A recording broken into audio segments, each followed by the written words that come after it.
Yeah,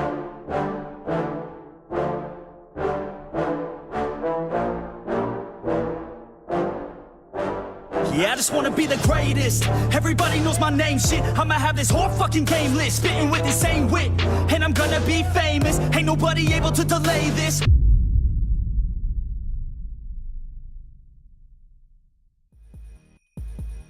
Yo, what is going on, everybody? My name is Caden Moran from Heel Heat Studios, and I am back again with another video.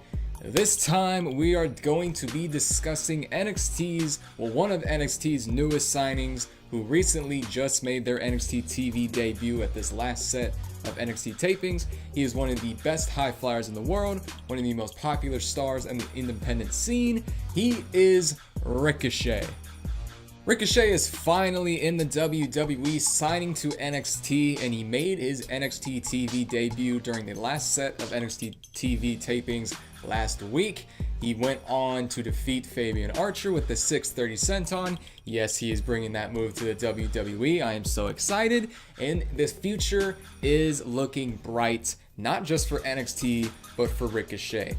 However, once Ricochet's time in NXT is done, whenever that will be, because let's face it, I think it's safe to say he is main roster ready. I think the people know who he is. He doesn't need to spend much time in NXT, but it's going to be interesting to see how they work with him in NXT, how they present him, what feuds he will work, and if he will be watered down. But considering it is NXT, I don't expect much to change about Ricochet compared to the independent scene. However, things may change when he gets to the main roster. I do not expect Ricochet to be a world champion in the WWE. I know that's going to really hurt somebody's feelings. I know that's really going to kill someone. But look, let's get the truth out of the way now. Ricochet will never be a world champion in the WWE as long as Vince McMahon is in charge. You can bank on that. However, despite him possibly not being a world champion in WWE in the next, who knows, 10 years, it's for his own good, and here's why. WWE's Cruiserweight division in 205 Live is beginning to become something special. It took a little while, but the show and the brand and the division is slowly starting to pick up, bringing in names like Hideo Itami. You have Drake Maverick, formerly known as Rockstar Spud, out of Impact Wrestling as the general manager. He adds a whole new dynamic to the brand. I am ecstatic to see Rockstar Spud as the general manager. You even have guys like Roderick Strong, who's going to be making an appearance. You have guys like Johnny Gargano, who could be in 205 Live. The Cruiserweight division is looking amazing. And I know you don't want to believe that, but just open your minds, people. The Cruiserweight division is going to be something great. And once Ricochet makes his 205 Live debut, the division is going to enter a new chapter.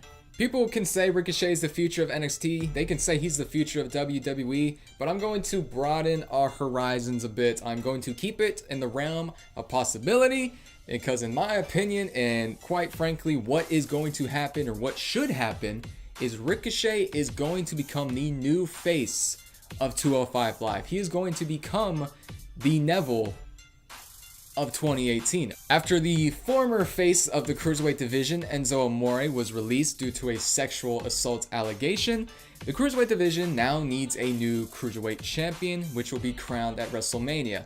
Now, I don't know if Ricochet is going to be the guy to win that championship next. Quite frankly, I wouldn't have him win it so soon. I wouldn't make him the next champion.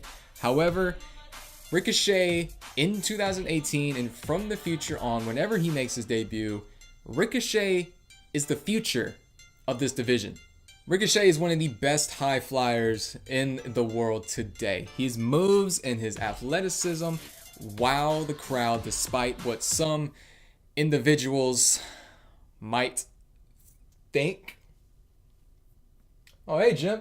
But despite all that, Ricochet is one of the best pure athletes in professional wrestling. He has such an amazing look, and he backs that look up with his talent. And he's not even just a high flyer. He can work a technical wrestling style, as we have seen. Now, yes, he is very flippy, but that's what the fans love, right? I mean, we love flippy wrestling. At least I do. Even if Ricochet comes to the Cruiserweight division watered down, not as flippy, I still think that's a good thing because you don't want him to be too, high flying, too athletic. Even though 205 Live in the Cruiserweight division is all about, the extreme spots, the exciting stuff that you want to see, it's good to keep it limited.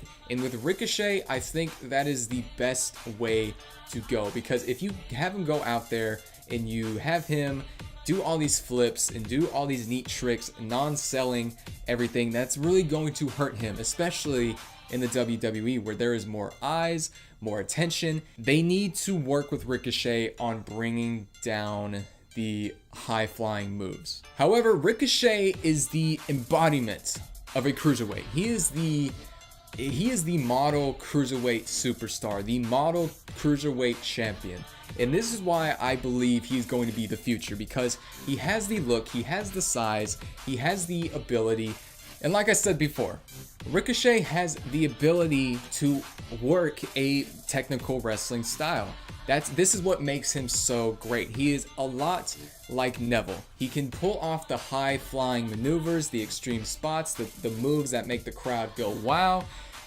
But he can also work a match. He can also sell. He can also do all these things that guys like Will Ospreay, Flip Gordon, maybe even the Young Bucks couldn't do.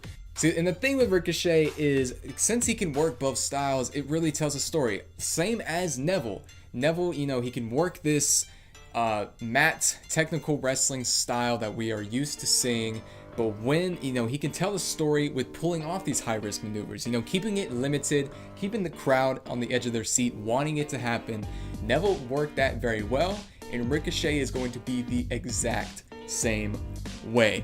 And believe me, I'm going to be comparing Neville and Ricochet a lot during this video. Now, I don't know how long Ricochet is going to be in NXT, but as I mentioned before, he's main roster ready. He is 205 Live ready, but I understand that they're going to keep him in NXT, get him used to the WWE system, get him used to how it all works, work on, bringing down the high flying moves. I expect Ricochet to be in NXT for at least a couple months, at least 2 to 3, maybe 4 months. If he is in there longer than that, quite honestly, I'm going to be very surprised. I don't know if Ricochet really needs to be, the guy that becomes NXT champion and is in NXT for a year. I don't think so, because NXT has signed so many new guys over the past couple of months that they can risk having a big name like Ricochet just jump straight to the main roster. And quite frankly, I think that is exactly what they need to do. Keep him in developmental for a little bit, but when the time is right, in this case, maybe after WrestleMania, send Ricochet to the Cruiserweight division immediately. Now, going back to Neville, he was the king of the Cruiserweights. He was the man to beat. He sat atop the Cruiserweight division for a very, very long time. Before losing the championship to Enzo Amore, Neville was one of the very best in WWE, one of the very best in the world. Because of his character, because of his reign, because of his ability, Neville was the embodiment of a cruiserweight, of 205 Live. And so is Ricochet. So we had the king of the cruiserweights, and now we have King Ricochet. We got two kings, right? We had two kings, but now King Neville is gone, and it is time for King Ricochet to step in and take his place. Now, whoever the Cruiserweight champion is at the time that Ricochet makes his debut, he needs to go after them immediately. No build-up matches like they're doing with Hideo Itami. No, easy matches against guys like Jack Gallagher. No beginning feuds with Brian Kendrick. No. Ricochet is such a big name, and he's going to be such a major part of 205 Live that he needs to be pushed right away in the Cruiserweight Championship picture. Absolutely. Whether it is Cedric Alexander, whether it is Akira Tozawa, whether it is Broderick Strong, whether it is Hideo Itami, it doesn't matter who the champion is. Ricochet needs to go after whoever is the champion, and he needs to win that title immediately. Now, I know that's going to seem very flustering to some people, no one really likes a immediate push, but considering the Cruiserweight division is really on a next level right now, putting Ricochet in that position that soon is exactly what the division will need. It is exactly what the fans will love, and it is exactly what I want, because my opinion matters the most. If it were me booking it, I would have Ricochet debut the night after WrestleMania, going after the Cruiserweight champion. Let's say it's Cedric Alexander, right? Let's say Cedric is the champion, Ricochet debuts, makes his way out, and there you go. He goes right after Alexander. Maybe doesn't attack him, as Ricochet is a babyface. Doesn't really matter to me. But he can go after Alexander, put him in the Cruiserweight division, put him in the Cruiserweight championship spots, and win the title on the next pay-per-view on a Raw. Doesn't matter. Now, when will that be? Who knows? He is going to be in NXT for some time, but it is only a matter of time when he does make his way to the Cruiserweight division. Ricochet has it all. He has the look. He has the ability. He has the mic work. Kind of. That's the one thing he should work on in developmental, is his promo work. I will say that. But Ricochet absolutely has it all. He has a cool entrance. He has cool ring gear. He has a cool name. Ricochet is going to be the guy in 205 Live. And like I said, I know that's going to really upset some people. They really want Ricochet to be, a top guy in WWE, like Roman Reigns, Brock Lesnar level. But I'm sorry, but it's not going to happen. But I would rather see Ricochet in this blossoming division in 205 Live. And I would rather see him, lead that division than being lost in the shuffle on the, in the main roster trying to get to the top. When he's never going to do that as long as Vince McMahon is in charge. I would rather see him leading an entire division, being on top of the world, than being lost in the shuffle. And if you would rather see him lost in the shuffle than being on top of 205 Live, then I really don't know what to tell you. But that's going to do it for me here. Thank you guys so much. I hope you enjoyed. Let me know what your thoughts on Ricochet are. Leave them down in the comments below. What do you think is going to happen with Ricochet in his WWE career? Is he going to be Cruiserweight champion, or is he just going to be a guy lost in the shuffle like I said? Hopefully he does lead the division. I firmly expect him to lead 205 Live. I expect him to be exactly like King Neville. King Ricochet is finally in WWE, the future of Flight, the future of the Cruiserweight division, and I couldn't be any more ecstatic. But before I go, don't forget to check out the links in the description, our Facebook, Twitter, everything in between. But that's going to do it for me here. Thank you guys for watching. See you guys later. Take care. Goodbye.